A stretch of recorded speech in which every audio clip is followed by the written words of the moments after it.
दोस्तों, मैं Deepak Mujalde voice of indigenous people में आपका स्वागत करता हूं। साथियों, आज हम एक ऐसे शख्स से मिले हैं और उनसे चर्चा करेंगे, उनके बारे में थोड़ा जानेंगे। उससे पहले मैं आपको बता दूं कि हमारे बीच में आज अंतिम जी मुजालदा हैं, जो कि एक सामाजिक कार्यक्रमों में काफ़ी बढ़ चढ़ के हिस्सा लेते हैं। समाज के मूवमेंट के लिए हमेशा खड़े रहते हैं, संवैधानिक अधिकारों के लिए हमेशा ज़मीन में संघर्ष करते रहते हैं और आदिवासी समाज की एक शान है। और आज के समय में जय जय संगठन, जिसको आज हर एक युवा की एक पहचान बन चुकी है, एक समाज के बहुत बड़ा वर्ग जिस संगठन से जुड़ा हुआ है, तो उस संगठन की जो नींव तैयार करी थी उसमें इनका काफ़ी रोल रहा है, काफ़ी योगदान रहा है। और इन्होंने उनके शुरुआती दिनों से, जिस समय एक छोटा सा बच्चा रहता है 12, 15, 17 साल की उम्र में, उस उम्र से ये समाज के प्रति समर्पित है। तो ऐसे एक शख्स से हम मिलेंगे, उनके बारे में जानेंगे। तो सबसे पहले आपका स्वागत है अंतिम जी, बहुत बहुत। और आपका शुरुआती सफ़र किस तरीके से रहा, कैसा संघर्ष करना पड़ा, और उस समय इतना टेक्नोलॉजी नहीं थी, इतना सोशल मीडिया नहीं था, ज़मीन में क्या क्या दिक्कतें आई और किस तरह आपका कारोबार बढ़ते बढ़ते आज इस मुकाम तक पहुँचा? 2009 और 10 से जब टंट्या मामा से शुरुआत की थी, जब हमारे कुछ लोग, जब हम साथी लोग हमारे साथ काम कर रहे थे, जय टंट्या मामा युवा संगठन उसी करके नाम है, जब 2009 और 10 से शुरुआत की थी, जब हमने सोचा था कि यार समाज के लिए कुछ करें, क्योंकि आने वाली जनरेशन के लिए बदलाव चाहते थे। उसके बाद में हम लगातार काम करते रहे। फिर 2011 के बाद में नेशनल ट्राइबल युवा शक्ति के नाम से एक पेज बना था, उससे हम जुड़े हुए थे। उसका फिर धीरे धीरे काम करते रहे नेशनल ट्राइबल युवा शक्ति पेज के माध्यम से। उसके बाद में 2013 तक करें, जय आदिवासी युवा शक्ति जयस बना। उसके बाद में 13 से जय, उसका शॉर्टकट नाम जयस रखा गया था, जो निकाला गया था। और जयस के माध्यम से आज पूरे प्रदेश और देश भर में काम हो रहा है, जैसे शिक्षा, स्वास्थ्य, कुपोषण, बेरोजगारी जैसे बड़े बड़े आंदोलन, 5वीं अनुसूची, 6वीं अनुसूची, पैसा एक्ट कानून की लड़ाई लड़ रहे हैं। जो आज जमीनी स्तर पर आज ऐसी स्थिति है, जो आखिरी पंक्ति में जो समुदाय खड़ा है, उसको आज कोई समझने के लिए कोई तैयार नहीं था। समुदाय आज जागकर उसके अधिकार और हक के लिए लड़ रहा है। शासन और प्रशासन के सामने कोई खड़ा नहीं रहता था। आज वो स्थिति है कि खड़ा रहकर अपनी भाषा, शैली और उपयोग उस चीज़ को ले रहा है। जो हमारे अधिकार, जो संविधान में दिए गए, जो बाबा साहब ने लिखे थे, बाबा साहब ने हमेशा शुरुआत से संघर्ष किया है। और बाबा साहब ने कहा था भाई संगठित होना पड़ेगा, जब तक आप संगठित नहीं होगे तब तक कुछ होगा नहीं। और आज संगठित होकर आज इतना बड़ा समुदाय, कम से कम मध्य प्रदेश में 20 लाख सदस्य हैं जय आदिवासी युवा शक्ति जयस के जो सदस्य हैं। और आज जयस पूरे प्रदेश और देश भर में काम कर रहा है। जागरूकता संगठन के माध्यम से पूरे देश भर में 22,000 संगठन के माध्यम में आज जयस तीसरा विकल्प मध्य प्रदेश में जाना जाता है, जो आज मीडिया एवं राजनीति दल के माध्यम से सर्वे करवाया गया था और तीसरा विकल्प बताया जा रहा है। वो आज जय आदिवासी युवा शक्ति, आज युवा क्रांति, जो पीली आज क्रांति आज आप सब लोग देख रहे हैं, क्योंकि धरना, ज्ञापन, रैली, इतने कार्यक्रम किए हैं। आज तक मेरी शुरुआत से कम 80 आंदोलन में मैं शामिल हुआ हूँ।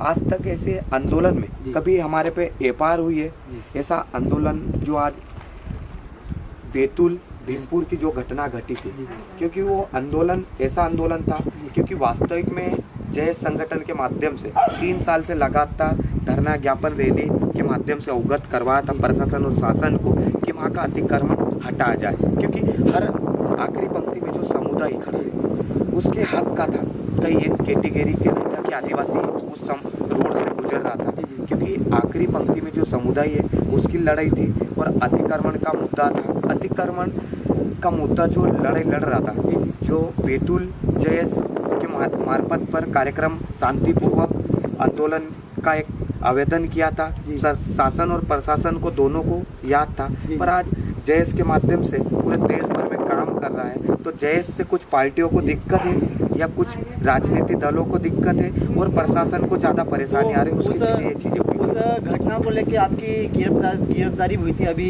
तो उसमें आपका मतलब जो गिरफ्तारी हुई थी वो आपको किस आधार पे गिरफ्तार किया गया था? और अभी जब सोशल मीडिया पे काफ़ी आपको फॉलो करते हैं, वो जो जयस विचारधारा को लेकर चलते हैं, जो जमीनी स्तर पर कार्य करता है, सभी ने उसका विरोध भी किया था कि हमारे कार्यकर्ताओं के साथ ऐसा नहीं होना चाहिए। तो कहाँ कुछ प्रशासन की कमियां रह गई जिसकी वजह से कई युवाओं को गिरफ्तार किया गया? आपको गिरफ्तार किया गया था, कितने दिन आप वहाँ पर रहते थाने में? देखो आज ऐसी स्थिति थी कि आंदोलन शांतिपूर्वक चल रहा था। मैं आंदोलन में 4 बजे शामिल हो गया था। बैतूल भीमपुर पहुंच गए थे हम। आंदोलन 5:30 पौने 6 बजे तक शांतिपूर्वक चल रहा था। वहाँ पर अंधेरा जैसे ही हुआ, वहाँ स्थानीय लोगों के द्वारा पत्थरबाजी की गई, क्योंकि उसमें संगठन का कोई व्यक्ति नहीं था। उसका स्पष्ट ये है, क्योंकि संगठन अभी तक देश भर में काम कर रहा है, जो संवैधानिक दायरे में रहकर काम करता है, कभी किसी गलत चीज़ों पे नहीं काम करता है। उस समय आंदोलन चलते समय कुछ लोगों को परेशानी हो सकती वहाँ पर, जो अतिक्रमण का मुद्दा था हटने वाली, तो बाहरी लोगों के द्वारा पत्थरबाजी चीज़ें करी। उसमें पब्लिक जैसे कम से कम 10 से 15 हज़ार जो पब्लिक थी।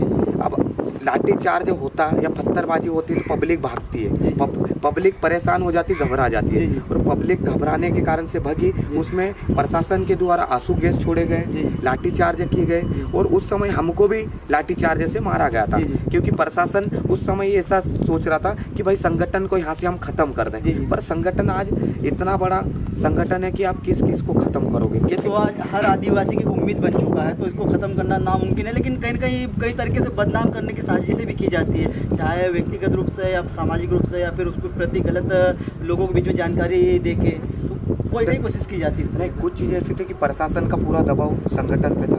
प्रशासन को लग रहा था कि भाई संगठन कुछ गलत कर सकता है, पर संगठन संवैधानिक दायरे में रहकर ही काम करेगा। जैसे संविधान दायरे में इसलिए क्योंकि मेरी एसडीएम साहब से चर्चा हो रही थी उस समय, और हमने मेरा वीडियो भी वायरल हुआ था सभी group, Facebook, WhatsApp, Instagram, Twitter पर, कि भाई उसमें हम शांतिपूर्वक चाहते हैं, और 10 से 15 मिनट का हमने समय दिया था। ऐसे करते करते 3 बार हमने समय दिया, और वहाँ पर एसडीएम साहब ने सूचना के तहत उन लोगों को अतिक्रमण जो दुकान बनाई गई है उनको सूचना पत्र नोटिस जारी किया था, और उन्होंने नोटिस फाइल तहसील से बुलवाई थी, नायब तहसीलदार साहब से, और वो सूचना पत्र भी हमको अवगत करवाया गया था। और उसमें दिया गया था कि कम से कम 1 सप्ताह का पत्र लिखा था कि भाई 1 सप्ताह के अंदर ये कभी आप लोग खाली नहीं करते हैं तो हमारे द्वारा 15 दिन में अतिक्रमण दूर किया जाएगा। और प्रशासन ने हमसे मांग करी थी कि हम 15 दिन में अतिक्रमण हटा देंगे। तो हमने उस चीज़ को, प्रशासन ने जो दिया है, वादा किया, हम संगठन चाहता है कि भाई संवैधानिक दायरे में काम करना है,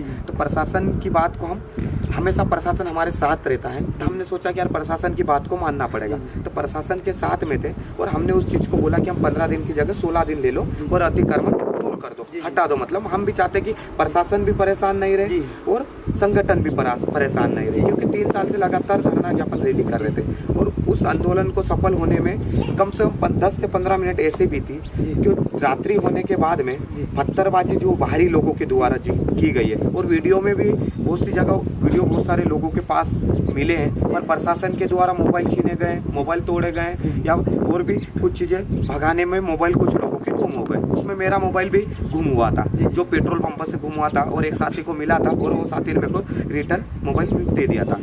उसमें ऐसी चीज़ें थी कि हम भी प्रशासन का समर्थन उसलिए कर रहे थे कि प्रशासन हमेशा सपोर्ट में रहते, पर हम भी चाहते कि प्रशासन हमारा विरोधी नहीं है, क्योंकि हम अतिक्रमण के विरोधी थे, हम शासन का विरोध नहीं कर रहे थे। हम तो भाई शासन को अवगत कर रहे थे, प्रशासन इतने समय से 3 साल तक लगातार तुमको अवगत है, तो भाई शासन उस चीज़ को अवगत करवाने की बात अतिक्रमण क्यों नहीं है? अतिक्रमण हटना था। उसमें गोंडवाना के सदस्य, प्रदेश के सदस्य, कर्मठ कार्यकर्ता देवास, हरदा, बैतूल, छिंदवाड़ा, धार, खरगोन जगह से साथी पहुँचे थे। कम से कम 15 से 16 हज़ार पब्लिक आसपास वहाँ पर रही थी। अब आंसू गैस छोड़ेंगे तो आम पब्लिक जो जानती है कि भाई फायरिंग हो गई गोली से, तो पब्लिक भागती है, उसमें चीज़ें बीती थी। और उस समय कुछ लोगों को जैसे पकड़ा गया, जो अतिक्रमण मुद्दे वाला जो था, वहाँ पर लाठीचार्ज जैसे पब्लिक भागी। जैसे साथी जो गाँव से बता रहे थे, कम से कम 55 से 60 साल के जो लोग थे उनको भी पकड़ा गया। कम से कम 3 से 4 लोग वो थे, और 45 लोगों पर उस दिन मतलब कम से कम 42 लोगों को ऐसा जेल में पकड़ा गया था, और कम से कम 60 से 65 लोगों के नाम लिए गए थे कि भाई इन लोगों को हम पकड़ेंगे। तो प्रशासन ने दबाव मेरे पे भी बनाया था, एसपी महोदय का फोन आता, टीआईएन का आता, एसडीओपी का फोन आता, सब लोगों से मेरी लगातार चर्चा हो रही थी। उनसे चर्चा होने के बाद में उन्होंने बताया था कि यार प्रशासन को सबको बनाया जा रहा है। हमारे साथियों को जैसे ड्राइवर हो, जैसे ये मेरे पास जय विश्वकर्मा है भाई जी, अपना अपनी गाड़ी चलाता था। इनको भी भारी चोट आई थी, प्रशासन ने इन पे भी लाठी चार्ज करी। भाई उनकी क्या गलती थी कि वो गाड़ी में थे, वो तो अपना काम कर रहे थे। हाँ, उनका काम कर रहे थे, वो गाड़ी में बैठे थे। अब वहाँ पर प्रशासन ने आंसू गैस छोड़े, पब्लिक भागने में गाड़ी इन्होंने वहीं पर रेन दी कि भाई कहाँ संभालेंगे करके। उस समय पड़ी रही। भाई हमारी गाड़ी को भी चोट आई है, हमारी गाड़ी के कांच फोड़े गए प्रशासन के द्वारा, क्योंकि हमारे लोग हमारी गाड़ी का कांच क्यों फोड़ेंगे? प्रशासन के द्वारा दबाव बनाकर सभी ड्राइवर के सामने, और हमारे वहाँ कुछ साथी थे, वहाँ पर प्रशासन के लोग थे, उनके द्वारा हमारी गाड़ी का नुकसान पहुंचा। पर हमको कोई दिक्कत नहीं, गाड़ी अभी भीमपुर चौकी पर पड़ी है। हमको आश्वासन दिया गया छूट जाएगी, हमको कोई दिक्कत नहीं। मैं भी 9 दिन जेल में रहा और मेरे साथी भी रहे, पर लगातार तीन लोग छूटते गए। एक दिन 6 आपके लोग, आपके साथ में कितने लोग वहाँ अंदर जिनको कैद किया गया था? 42 लोगों को गिरफ्तार किया गया था। और 42 लोगों में गिरफ्तार करने के बाद में प्रशासन से मेरी यही मांग थी, जैसे मेरे घर पर भी प्रशासन के जो बल आई थी, बैतूल से एसडीओपी साहब आए थे, टीआई साहब आए थे, और उनकी बल क्राइम ब्रांच से थे।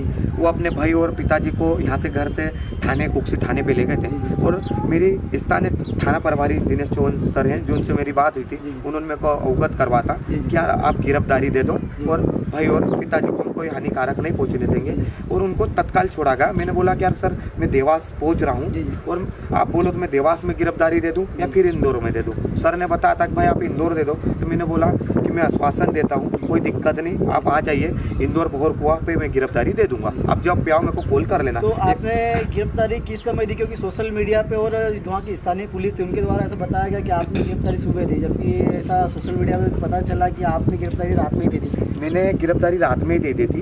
मेरे को प्रशासन के कुछ लोगों ने बोला था और संगठन के लोगों ने वहाँ पर बोला था कि भाई माहौल को क्रिएट करना है, तो अपन भाई कुछ चीज़ों को शांतिपूर्वक हमने फेसबुक, व्हाट्सएप, इंस्टाग्राम नेटवर्क के माध्यम से सब लोगों को शांति बनाए कर ऐसा मैटर डाला था कि भाई माहौल ना बिगड़े आने वाले समय में, क्योंकि ये स्थिति खराब ना हो सके, क्योंकि हम भी नहीं चाहते कि किसी समुदाय का नुकसान हो। और हमने एसपी महोदय से अवगत करवाता कि भाई हम चाहते हैं कि भाई जो गलतियां हुई है प्रशासन से, हम चाहते हैं कि भाई हमारे लोगों को छोड़ा जाए। और मेरे को गिरफ्तारी देने में मैंने कहा मेरे को पकड़ लो, बाकी लोगों को परेशान ना करो। किसी प्रशासन की कभी गलती प्रशासन की हुई है, आप बोलते हो कि भाई हमारी गलती हुई, वीडियोग्राफिक में पाया जाए तब मेरे को छोड़ना, बाकी चीज़ों में आप कोई दिक्कत नहीं। और प्रशासन को हमने अवगत करवा था कि भाई बाकी की जो लोग है, जो बैतूल में आसपास के क्षेत्र के जो लोग मार्केट में बाजार करने के हिसाब से आते थे, उनको भी पकड़ कर ले जाती थी। उनके हमारे जो परिचित थे, जिला अध्यक्ष के घर से मतलब जो मेहमान आते थे उनको भी ले आते थे। उस दिन कम से कम 40 लोगों को पकड़ कर लाई थी थाने पे पुलिस प्रशासन की। तो फिर उनसे हमने बात करी, उनको तत्काल छोड़ा गया और हमने अवगत करवा कि भाई मैं गिरफ्तारी के लिए कोई दिक्कत नहीं है, मैं दे दूंगा, और जेल जैसी भी आपकी जो भी धारा लगाएंगे या हमको कोई चिंता नहीं है। जैसे हमारे पे 11 प्रकार की धारा लगाई दी और प्रशासन की संपत्ति का नुकसान किया, पर हमारे लोगों ने प्रशासन की संपत्ति को नहीं नुकसान किया, क्योंकि वो संपत्ति हमारी, हम जो टैक्स भर रहे हैं वो संपत्ति हमारी, हम क्यों नुकसान पहुँचा? प्रशासन ने हमको अवगत करवा कि ये नुकसान आप पहुँचा रहे हैं, पर हमको कोई दिक्कत नहीं। पर हम चाहते हैं शासन और प्रशासन से कि भाई जो नुकसान पहुँचा है हमारे लोगों का, इतना नुकसान पहुँचा है कि आप बोल रहे हैं कि हमारा नुकसान हुआ, पर हमारे लोगों को इतना मारपीट करी, आंसू गैस से नुकसान हुए, हमारे लोगों का इतना नुकसान हुआ। हम चाहते हैं कि भाई ये संगठन के माध्यम, जय संगठन के माध्यम से कि शासन और प्रशासन इस एफआईआर को ख़त्म करे, नहीं तो आने वाले समय में हम भाई बड़ा आंदोलन भी कर सकते हैं। क्योंकि उसमें कर सकते हैं क्योंकि हम गलत नहीं, हम उस समय प्रशासन गलत थी, शासन किसी की भी हो, सरकार किसी की भी हो, आप प्रेशर में काम करोगे भाई, वहाँ पर गलत लोगों पे आप दोषी में डालकर दोषी बताया जा रहा है, उस पर कार्रवाई कर रहा है। भाई उस समय कुछ लोग थे भी नहीं, उन पर कार्रवाई कर लोगों को बंदी बनाकर जेल, मतलब वहाँ पे कुछ कार्यकर्ता वहाँ पे मौजूद नहीं, उसको और उनका नाम भी डाला गया। उन लोगों पर क्या है कि बाजार में जैसे मार्केट के हिसाब से जो दिखाई दे रहे थे, जो घूम रहे थे, उनको भी बनाकर भाई जैसे काम से लिए आया है, ये संगठन के माध्यम से कार्यक्रम में आया है, तो भाई उनको भाई जिन्होंने नुकसान पहुंचा उनको डालना चाहिए। पर प्रशासन की ये गलती है कि भाई जय से तो नुकसान ही नहीं पहुंचा, क्योंकि जय हमेशा 2013 से लगातार बड़े बड़े आंदोलन कर रही है, और नुकसान पहुंचा कर क्या करेगी? सास की संपत्ति हमारी संपत्ति, नुकसान हम क्यों पहुंचाएंगे? क्योंकि आज इतिहास गवाह है कि 2018 के बाद में 3 महीने में लगातार कुक्सी में 4 कार्यक्रम हुए थे। गोविंदा जो आया था, किसान महापंचायत थी, बेरोजगारी महापंचायत थी, 1 से 2 लाख पब्लिक एकत्रित हुई। हमने तो कभी ऐसा नुकसान नहीं पहुंचा, इतनी बल लगी वहाँ तो 10 से 15 हज़ार पब्लिक थी, और नुकसान क्यों पहुंचाएंगे? और इतनी बल में भाई नुकसान क्यों पहुंचाएंगे? क्योंकि हमारे यहाँ तो लाखों पब्लिक आने के बाद में कभी कार्यक्रम में इतना अभी तक हानिकारक नहीं पहुंचा और कभी प्रशासन को हमने डिस्टर्ब नहीं किया। प्रशासन ने हमको डिस्टर्ब किया क्योंकि वो अतिक्रमण का मुद्दा था, क्योंकि उनको प्रशासन को कहीं ना कहीं दबाव बनाकर ये चीजें संगठन को खत्म करने में लग गई थी। मतलब कहीं ना कहीं प्रशासन के ऊपर प्रेशर था और कहीं ना कहीं प्रशासन की चूक की वजह से इतनी बड़ी घटना हुई है, जिसमें कहीं ना कहीं संगठन को एक बदनाम करने का काम भी किया जा रहा है कि संगठन की वजह से ऐसा हुआ वैसा हुआ। और इस बीच में आप जेल में भी रह के आए, तो अब आपको जो संगठन है, संगठन के लोगों ने आपको लिए कितने प्रयास के बाहर लाने के लिए कितना लोगों को सहयोग मिला? देखो, हमेशा इंटरनेट के माध्यम से जी संगठन के भीमपुर की जो घटना होती जी, क्योंकि इतिहास गवाह की लगातार 8 से 10 दिन तक लगातार फेसबुक, व्हाट्सएप, इंस्टाग्राम, ट्विटर जो सॉफ्टवेयर है, इनके मार्फत पे भीमपुर की घटना सुनाई दे रही थी, दिखाई दे रही थी मीडिया के थ्रू। पर हम चाहते हैं कि भाई ये चीज़ें जो हुई है घटना, क्योंकि जयेश हमेशा संवैधानिक लड़ाई लड़ता है और अभी तक लड़ता रहा और हमेशा लड़ता रहेगा, क्योंकि ये चीज़ें प्रशासन की हमेशा हमको अवगत करवाएगा, क्योंकि हमेशा प्रशासन की गलती थी, शासन का जो प्रेशर था। हम मान रहे किसी की भी सरकार हो, किसी का भी प्रेशर हो, हमको उससे मतलब नहीं। हम तो संविधान में जो अधिकार दिए गए उस अधिकार के लिए लड़ रहे हैं और लड़ते रहेंगे। वो अतिक्रमण का मुद्दा था और हमारी बहन माता के साथ जो चीज़ें हुई है, क्योंकि वहाँ पर स्थानीय मार्केट जो लगता है, सब्जी मार्केट, वहाँ दुकान के सामने उन्होंने सब्जी की दुकान लगाई थी। वो वीडियो इंटरनेट के माध्यम से वायरल भी हुआ था। उनकी दुकान पर जो सामग्री फेंकी गई, उनको लाते गुस्से से मारा गया, अशब्द बोले गए, गाली गलौज करी। हम उसके साथ थे कि हमारी पीड़ित जो बहन थी उसका जो नुकसान हुआ है और जिस व्यक्ति ने करा उस पर कार्रवाई होना चाहिए। एट्रोसिटी की कार्रवाई, उसको तत्काल छोड़ा गया प्रशासन ने, भाई उस पर कोई कार्रवाई नहीं हुई। और अतिक्रमण का मुद्दा था, उनको हमारे साथियों को कम से कम 8-8, 10-10 दिन जेल रहना पड़ा और हमारे कुछ जो 3 साथी हैं अभी तक नहीं छूटे, वो जेल में है। वो अभी तक हो सकते सोमवार को छूटने की संभावना है। मतलब कुछ लोग अभी भी जेल में हैं? 3 लोग हैं अभी तक। अच्छा। जो मेरे छूटने से हम 6 लोग थे लास्ट के समय, 3 लोगों को छोड़ा गया और 3 लोग उनके नाम की कमी के कारण वो रह गए थे और सोमवार को इन सूचना मिली है कि संभावना है छूटने की। तो ये जो भीमपुर की घटना हुई इसके लिए मतलब बहुत सारी बातें सामने आई हैं, लेकिन कहीं ना कहीं हमें भी अब सचेत होने की ज़रूरत है, क्योंकि आप दुश्मन जब आपको हरा नहीं सकता है तो आपको तोड़ने के लिए कई प्रयत्न करता है, कई हथकंडे अपनाता है। और हम तो ना शासन में ना प्रशासन में, तो हमारी आवाज़ कौन उठाएगा, हमारी आवाज़ कौन बुलंद करेगा? तो जो आज के समय सोशल मीडिया है, क्योंकि जो जयेश बना तो सोशल मीडिया की बहुत बड़ी भूमिका रही है। एक फेसबुक जो कि एक जयेश जैसे संगठन को, क्योंकि आज गरीब तबका है, गरीब बच्चे हैं, समाज में इतना पिछड़ापन है और जैसे दूरस्थ अंचलों में रहने वाले लोग जितने टेक्नोलॉजी नहीं, तो साधन नहीं है, उसके बावजूद जैसे संगठन को खड़ा करने में फेसबुक की बहुत बड़ी भूमिका रही है। तो एक फेसबुक का कैसा क्या सफर रहा था आपका और किस तरीके से आप लोगों ने उसको इस मुकाम तक पहुँचाया? जैसे आज Facebook, Instagram, Twitter, internet, press media, electronic media की बहुत भूमिका रही है संगठन को यहाँ तक पहुँचाने में, क्योंकि वास्तविक स्थिति प्रशासन और शासन को अवगत करवाई गई और हमेशा उनका, सबसे पहले तो उनको भी बहुत बहुत धन्यवाद देना चाहिए, क्योंकि प्रेस मीडिया और इलेक्ट्रॉनिक मीडिया और इंटरनेट के माध्यम से हमेशा प्रदेश और देश भर में जो भी घटना होती है, क्योंकि पत्रकार और इलेक्ट्रॉनिक मीडिया देश का चौथा स्तंभ माना जाता है, वो वास्तविक स्थिति देश भर में अवगत करवाते और वो स्थिति हमको मालूम पड़ते, क्योंकि आज इंटरनेट के माध्यम से ही हमको मालूम पड़ते और वो चीज़ें हम करते हैं, क्योंकि सोशल मीडिया के माध्यम से ये चीज़ें हुई है और यहाँ तक हम पहुँचे, क्योंकि आज अधिकार जो है जागरूक हुए कहीं ना कहीं हमको सोशल मीडिया के माध्यम से हुए, क्योंकि हम लंबे समय से, आज 75 साल बीत गए हैं, हमको उस चीज़ से कहीं पता नहीं था। आज हम 7-8 साल लगातार काम करें तो यहाँ तक पहुँचे, ये सोशल मीडिया की देन है और यहाँ तक हम काम कर रहे। देखो, संविधान में जो अधिकार दिए गए अब हमको पता चला, उसे लड़ाई लड़ रहे हैं और हमको लड़ना चाहिए और हम संदेश भी देना चाहते हैं। आदिवासी समुदाय जो आखिरी पंक्ति में जो समुदाय खड़ा है, आदिवासी समुदाय हो या एससी समुदाय हो या ओबीसी समुदाय या जनरल समाज हो, कहीं ना कहीं आखिरी पंक्ति में जो समुदाय खड़ा है, क्योंकि सभी समुदाय की कहीं ना कहीं स्थिति खराब है। हम उन समाज को संदेश देना चाहते हैं कि भविष्य में कुछ भी चीज़ें आपके साथ होती है, कंधे से कंधे मिलकर लड़ाई लड़ना चाहिए, क्योंकि हम अधिकार की लड़ाई लड़ते हैं। हमारे स्वयं जो अधिकार दिए गए उस अधिकार के लिए लड़ना चाहिए और जितने भी प्रदेश और देश भर में संगठन है सब मिलकर लड़ना चाहिए, क्योंकि ये हमारे अधिकार की लड़ाई है। और हम जब तक हम नहीं लड़ेंगे तब तक हमारे जो अधिकार दिए गए उस अधिकार के खिलाफ सरकार हो या प्रशासन हो उसको ख़त्म करने में लग जाएगी। हमारे अधिकार को जानना चाहिए, और जब तक हम अधिकार को नहीं जानेंगे तब तक कुछ होगा।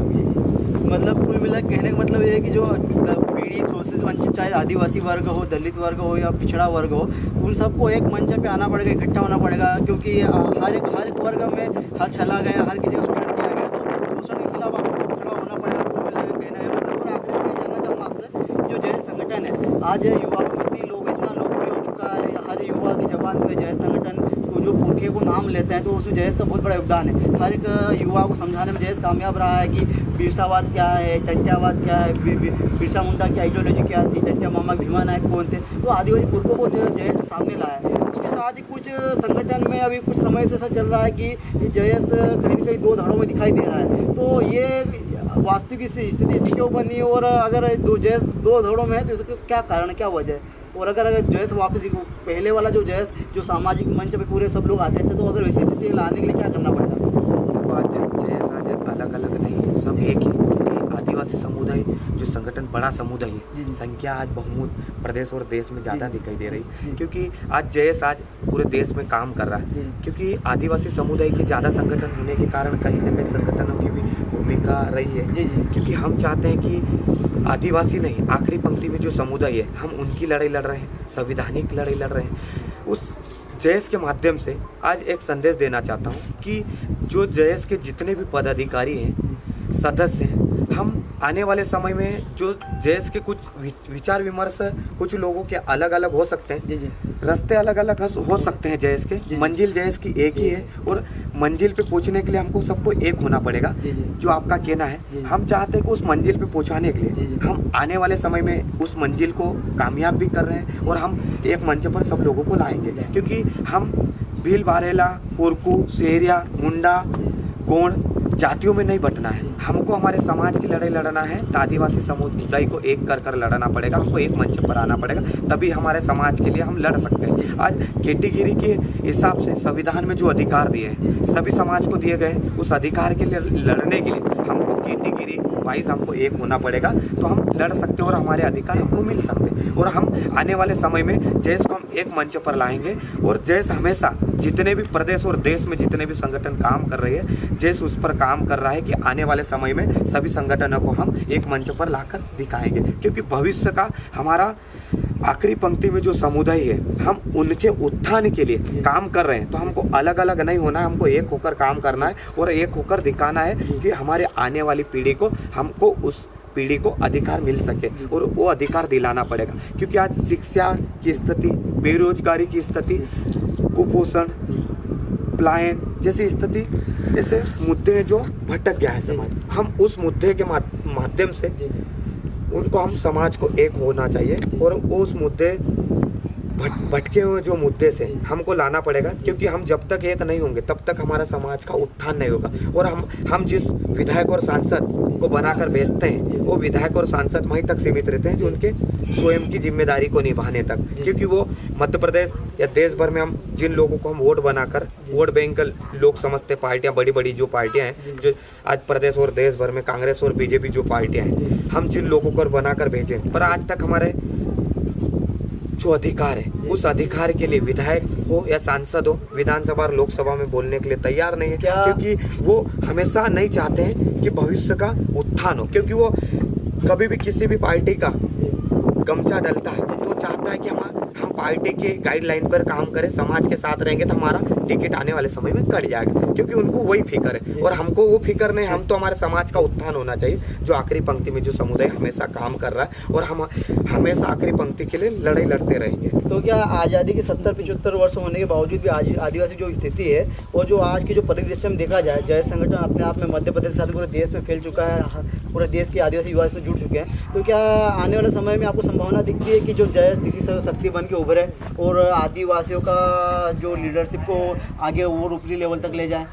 देखो, मध्य प्रदेश में हमेशा मीडिया, सोशल मीडिया के माध्यम से और राजनीतिक दल के माध्यम से सर्वे करवाएगा तो जयेश तीसरा विकल्प आ रहा है। आने वाले समय में जयेश तीसरा विकल्प आएगा, क्योंकि ये हम अधिकार की बात करते हैं, जो पार्टियां हमारे संवैधानिक अधिकार की बात करेंगे हम उनको समर्थन करेंगे, पर अभी तक 75 साल हो गए कोई पार्टी हमारे संविधान अधिकार की बात नहीं करती है। भाई हमको गाइडलाइन में हमारे उनकी जो गाइडलाइन बनती है उस गाइडलाइन में हमारे जो अधिकार दिए गए उनको हमको फॉलो करें, काम करें, हम उनके साथ में रहेंगे। नहीं तो आने वाले समय में हम तीसरा विकल्प बनकर आएंगे और दोनों पार्टियों को तकलीफ पड़ सकती है। जी तो बहुत बहुत धन्यवाद अंतिम जी। ये इनका एक इंटरव्यू के माध्यम से हमने जानने की कोशिश की इन्होंने किस तरह संघर्ष किया, किस तरह जिस संगठन को एक छोटा सा लेवल पे गरीब तबके की एक आवाज़ बनी, एक आदिवासियों की जो आज़ादी कितने दशकों बाद तक भी उनकी कोई सुनवाई नहीं हो रही थी, उनके नेता बन रहे थे समाज के नाते, लेकिन समाज को वो नज़रअंदाज कर रहे थे, तो वो भी अब समाज के बीच में आ रहे हैं। तो ये जेएस का एक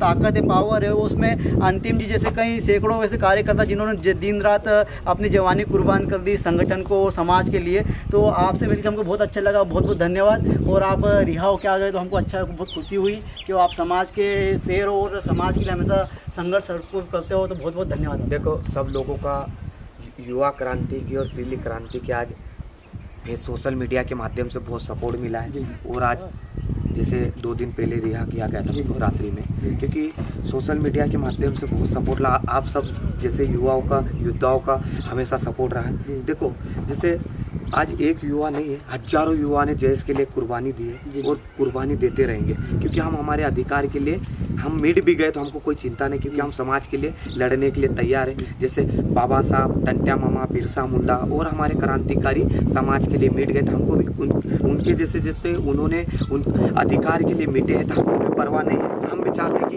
आने वाली जो जनरेशन को उनका हक मिलना चाहिए, अधिकार मिलना चाहिए, उसके लिए हम रात दिन काम करते रहेंगे, कोई दिक्कत नहीं।